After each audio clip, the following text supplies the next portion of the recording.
Hello LEGO fans, Bricks on a Budget coming to you with another video, and in this video we are checking out the LEGO Star Wars Sith Infiltrator.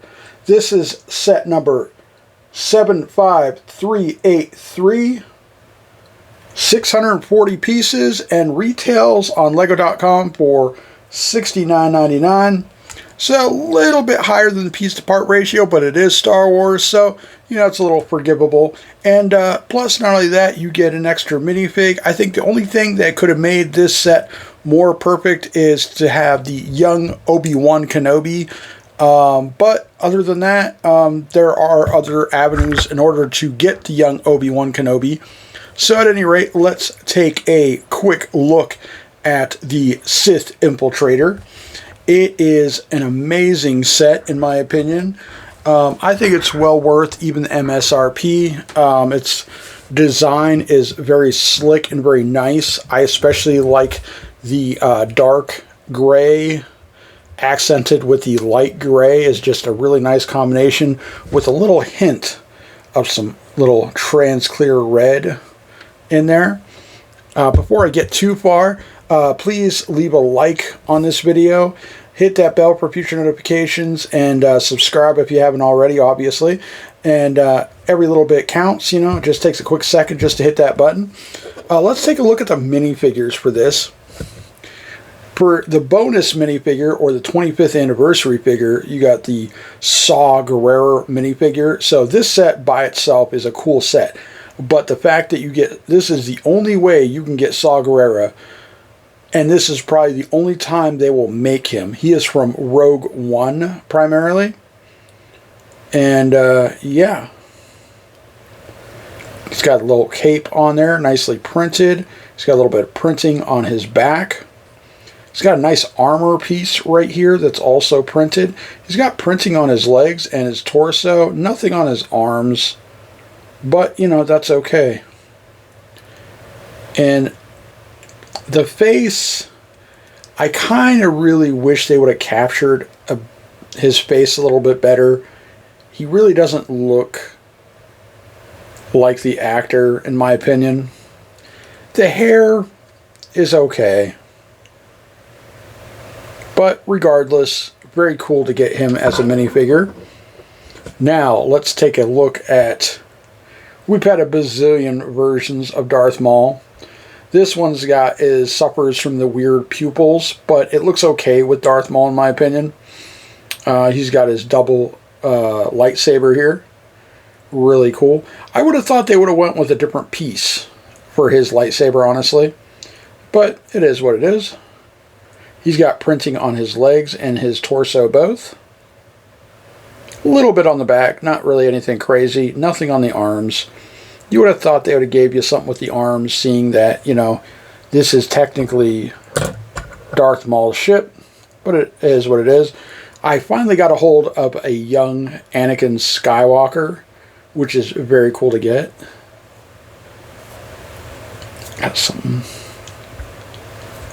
Anyhow, no printing on the legs, a little printing on the torso, on the back, and the front both, so pretty cool.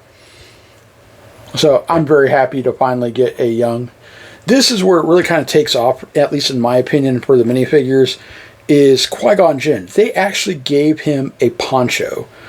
They gave us a cloth piece for a Clone Wars era minifigure. Technically not Clone Wars, I guess, because this is episode 1. So Clone Wars doesn't take off until toward the end of that movie, technically. But still, pretty crazy. They gave us a cloth piece. Unfortunately, not a clone, but he's got some pretty nice printing on the legs and torso. The printing looks a little weird there because they printed over top of the dark brown. So it kind of gives that weird faded look going into the legs, which doesn't quite look right, in my opinion. It's got a really nice hair piece. Here's the other face. No printing on the legs other than the front, so no side printing or back printing on the legs, but does have that little bit of front printing. Back printing looks okay, but you really won't see it with the poncho on. It's just kind of interesting that they bothered putting a poncho, a cloth piece, for Qui-Gon Jinn. kind of interesting. But yeah, so there's the minifigures. Very, very nice.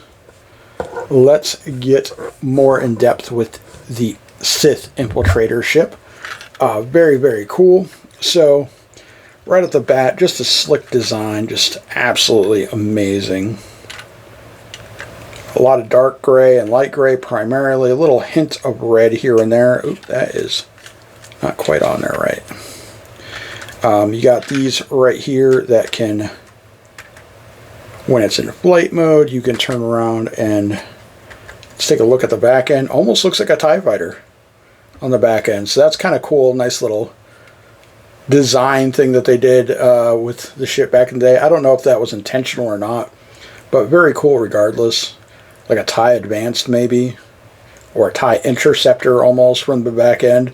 And then as you turn it, like, oh no, that's a Sith Infiltrator. So pretty cool. These actually fold. These fold back while it's in flight mode. So pretty cool. The back end opens up to reveal the cockpit. You got a bunch of openings back here that open up. And this comes down to reveal the cockpit. It also has his little land speeder or speeder bike of sorts.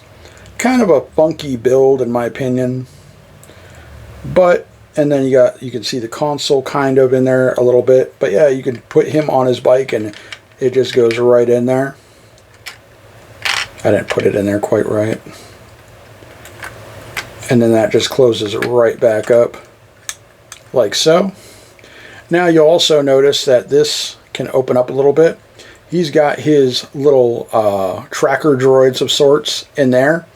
You put him in the top, and then there's a little play feature right here where you kind of press this up, and then they're supposed to all fall out. The one went flying off of the table. So we got the three. Put this down for a second. Take a closer look at these. So you got three of these little tracker droids that can come out of the ship and go flying and then track down Darth Maul's prey for him. And so you just hit that little button, the door comes out, and all three of these are supposed to drop out. Didn't quite work quite the way intended. But yeah, so you just click that back into place, and it's a little rubber piece here that kind of bounces back. There's a rubber piece that holds onto this, so that way it can just, and then you could just press it back in there and it clicks right back in place and then keeps it closed.